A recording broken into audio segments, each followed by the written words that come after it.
Next person up is Blair Lawton.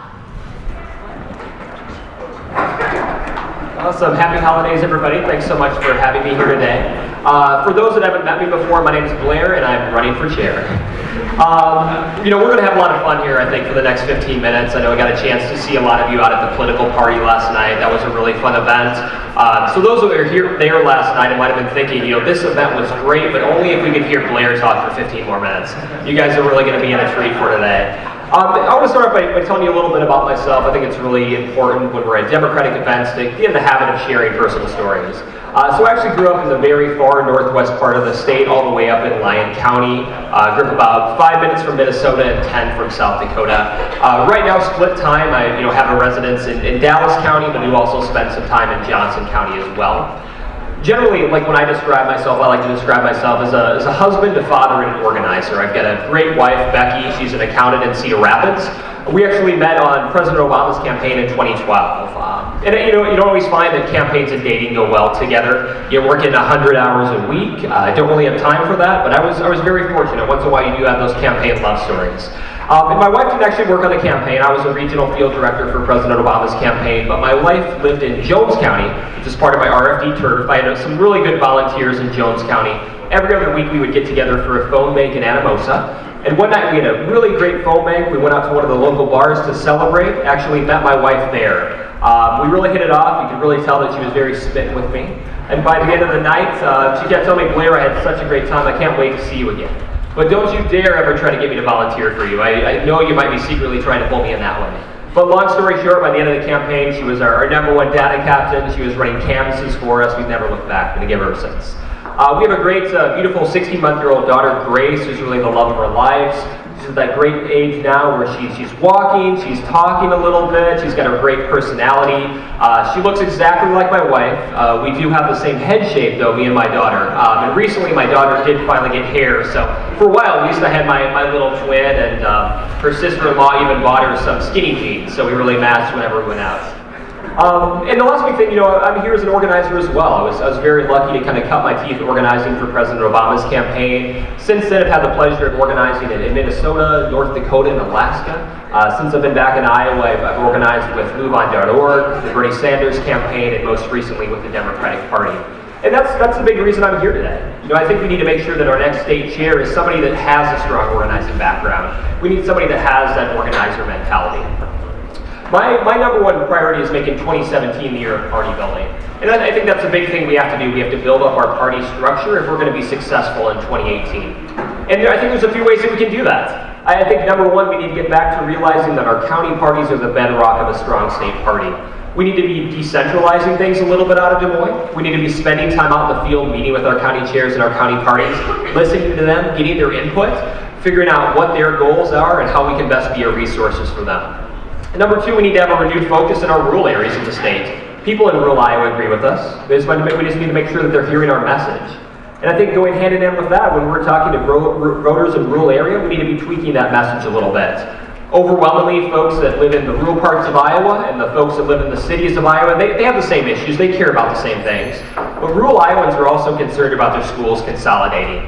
They're concerned about family farms disappearing and it being replaced by hog confinements. And they're concerned about not having things like access to high-speed internet. Number three, I think we need to set a goal of 2018 of actually contesting every legislative race. We had around 20 state house races this past cycle where we didn't even have a Democrat on the ballot. And I think that ties in well with party building. I think first of all, I think it's very hard for a county party to organize locally, get people fired up when they can't actually rally around a local Democrat. They can't even go to the ballot box and vote for a Democrat. I think that also sends a tough message to voters in those parts of the state as well. So I think, right now, the House Truman Fund and the Senate caucus, they do a lot of great work of doing candidate recruitment and training in those targeted districts. But I think there is an opening for the state party and county parties to work together to help out, to make sure that we do have folks that are quality candidates running in the rural areas of the state as well. And I think lastly, I think we need to get back to being a welcoming party. I certainly was always raised that the party should be a big tent, and I think that's one thing we lose sight of a few times. But I think we've got good options. I think we're very lucky that every couple years we have a statewide election here in Iowa, whether that's presidential, senatorial, or gubernatorial. And one of those things that those big campaigns are tasked with is they're bringing new people to the party. They're finding new supporters. They're training new volunteers. But on day one, when those campaigns leave the state, we need to come together as a state party and a county party to keep those folks re-engaged. So I think that's one thing we need to focus on in 2017 is calling back to these folks that came to our caucuses in February, getting input from them. How do they want to be involved with the party? Where do they think our next steps should be? I think also, as I've been traveling the state meeting with folks, one thing that I've heard a lot from our different communities across the state is they feel like, campaigns come in from the last month or the last 2 months of the election, but then there isn't consistent outreach. We've got a great opportunity with our constituency caucuses. We've got 10 great caucus chairs. We should be using them as a conduit between the state party and our communities of color. We should be meeting with them, same as we're meeting with county parties as well, figuring out what their goals are, figuring out what resources that they need from us as a state party, so there can be that consistent outreach, there can be that consistent community building.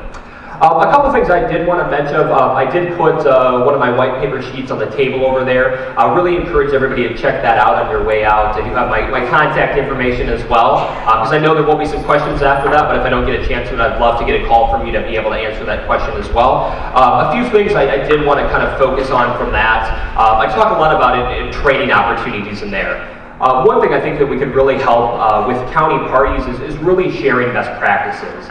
We've got some fantastic county chairs across the state that are doing amazing things, but we need to make sure that we're getting that word out there. We need to make sure that if we've got somebody who's got a great idea in a rural part of the state, that we're letting other chairs know about that. If somebody's got a great idea in the urban area of the state, that we're letting other folks know about that as well. So one thing I would love to see is getting the habit where every year we're having county chair trainings, one per congressional district, where folks can come together. It'll be a bonding activity. We'll also be able to set goals together and think about ideas, but also making sure that that isn't the only training opportunity. That we're in the habit of every month we've got a different training opportunity for a county party. You could be as simple as 30 minutes a month on a video feed where folks can get on and they can hear about best practices for grassroots fundraising. They can talk about how we can make our meetings more action-oriented. They can talk about how we can use Vote Builder for organizing. And really using that opportunity by finding county chairs that are doing great things, having them be invested in being part of those trainings.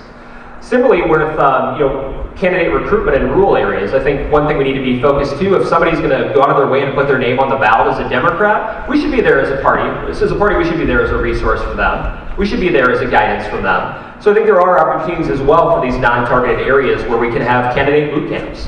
We can bring our candidates together and folks that are interested in running, and we can talk about things like, here's how you can write a campaign plan. Here's how you can do a press release. If we're going to expect you to pay for Vote Builder, here's what you can use Vote Builder for. These are the great resources that you have available. And I think the biggest thing too is I've been meeting with a lot of the candidates that weren't in targeted races this past cycle. And one thing that they bring up constantly is it's less about being expected to pay for things about Vote Builder. It's more, if I'm paying for that, I want to know how to use that. But I also want to have somebody there as guidance. I've heard from a lot of candidates talk about, hey, I had questions for either the Truman Fund or I had questions for the IDP, and I would call the offices and never hear back. And I think that's one thing we can definitely offer as well, making sure that somebody sort of put their name on the ballot, that we at least have somebody that can be a point person when they have questions, we can get back to them.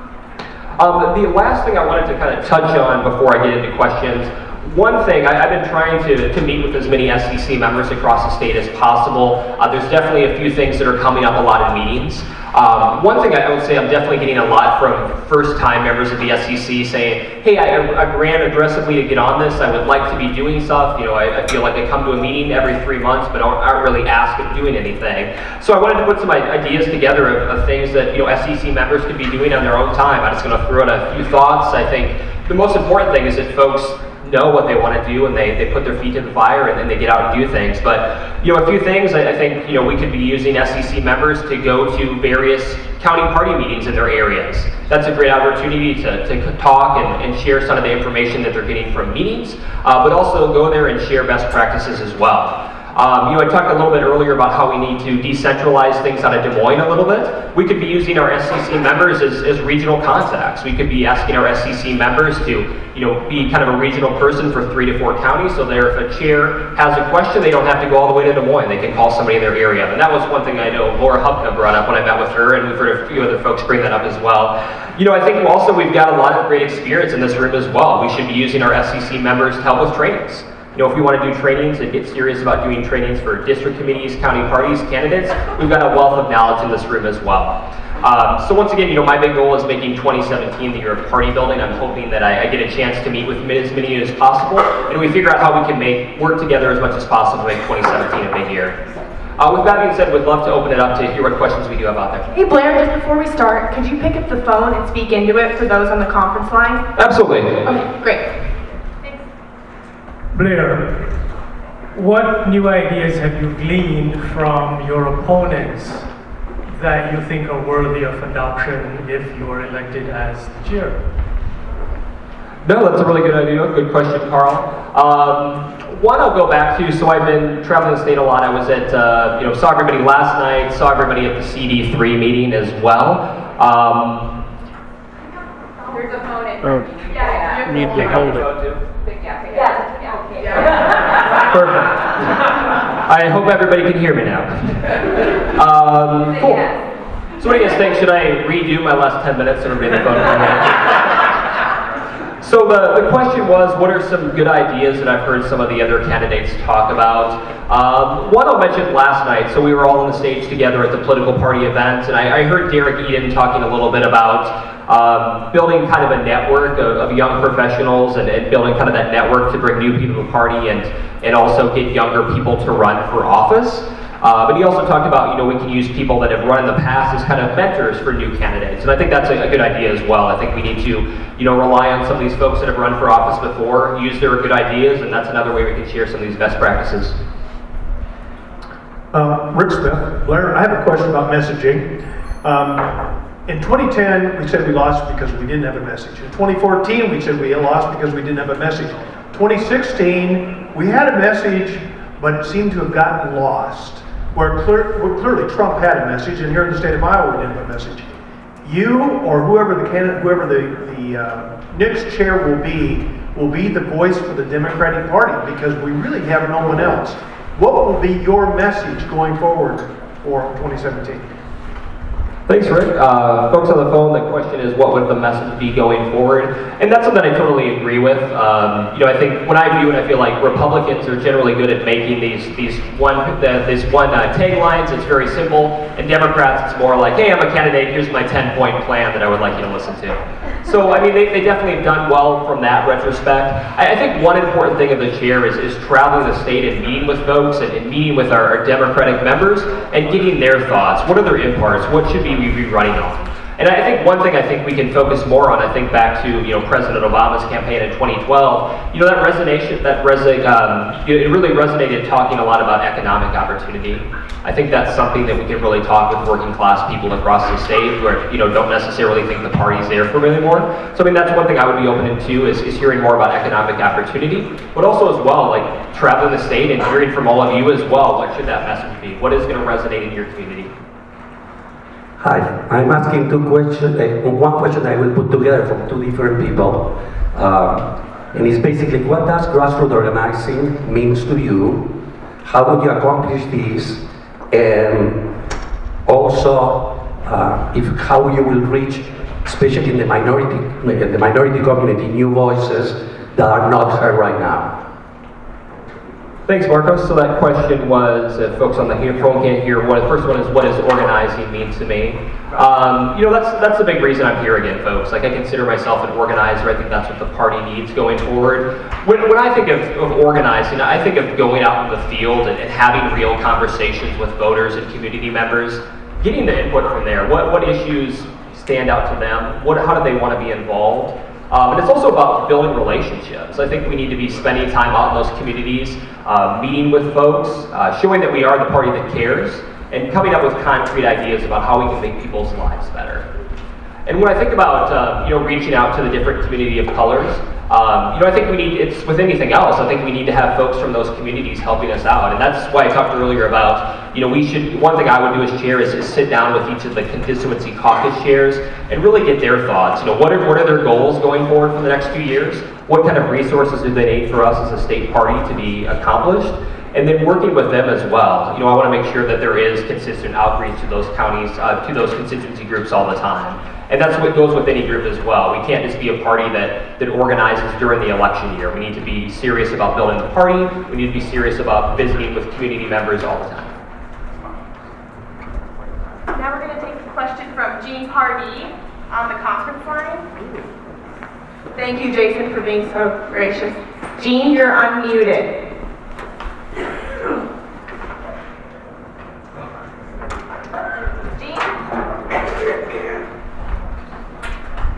Jean, you're unmuted. Apologies, everyone. Thank you for your patience. Turn off your mic. Turn off your mic. There we go.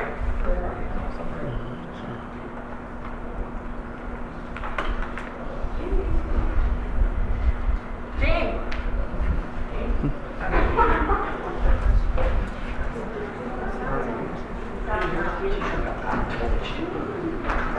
Let's go to Devin instead. Do we have any ability to have her type it in and have somebody ask it for her? Jason, you just want to go? Sure. I'm sorry. I'm very sorry, everyone. I'm doing my best. This is the last question. All right, this is another audience question. I'm going to throw in my own addendum as well. Are you in support of keeping second and third vice chairs to help build the diversity caucuses? And if you are, how are you going to do that? Thanks, Jason. I'm in favor of bringing as many people to the party as possible that want to be involved. I think that's one thing the SCC members will decide upon together is how many vice chairs we want to have. My big thing with vice chairs, I want to make sure it's not a ceremonial post. I want to make sure that anybody that wants to be a vice chair is involved and wants to be somebody that wants to be constantly engaged. And I think where Jason brought up there, using it as a way to work with the constituency caucuses, I think that makes a lot of sense. What I would like to do, depending on how many vice chairs we have, is if I am elected, sit down with each of them, figure out what their talents are, figure out what they want to focus on the next 2 years, and then empower them to go out and get those things. Awesome. Thanks, everybody.